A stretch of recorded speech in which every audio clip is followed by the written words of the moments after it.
First reading, Leviticus 23, verses 1, verses 4 to 11, verses 15 to 16, verses 27 and verses 34 to 37. The Lord said to Moses, "These are the appointed feasts of the Lord, the holy convocations, which you shall proclaim at the time appointed for them. In the first month, on the 14th day of the month in the evening, is the Lord's Passover. And on the 15th day of the same month is the feast of unleavened bread to the Lord. 7 days you shall eat unleavened bread. On the first day you shall have a holy convocation, you shall do no laborious work. But you shall present an offering by fire to the Lord 7 days, on the 7th day is a holy convocation, you shall do no laborious work."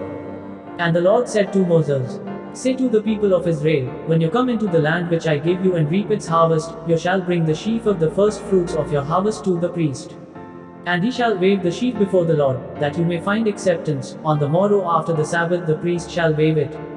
And you shall count from the morrow after the Sabbath, from the day that you brought the sheaf of the wave offering, 7 full weeks shall they be. Counting 50 days to the morrow after the 7th Sabbath, then you shall present a cereal offering of new grain to the Lord.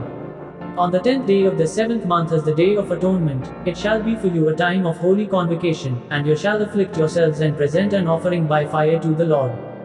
Say to the people of Israel, on the 15th day of the 7th month and for 7 days is the feast of booths to the Lord. On the first day shall be a holy convocation, you shall do no laborious work. 7 days you shall present offerings by fire to the Lord. On the 8th day you shall hold a holy convocation and present an offering by fire to the Lord. It is a solemn assembly, you shall do no laborious work. These are the appointed feasts of the Lord, which you shall proclaim as times of holy convocation, for presenting to the Lord offerings by fire, burnt offerings and cereal offerings, sacrifices and drink offerings, each on its proper day." Gospel, Matthew chapter 13, verses 54 to 58.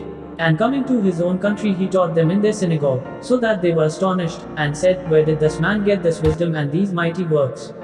Is not this the carpenter's son? Is not his mother called Mary? And are not his brothers James and Joseph and Simon and Judas? And are not all his sisters with us? Where then did this man get all this?" And they took offense at him.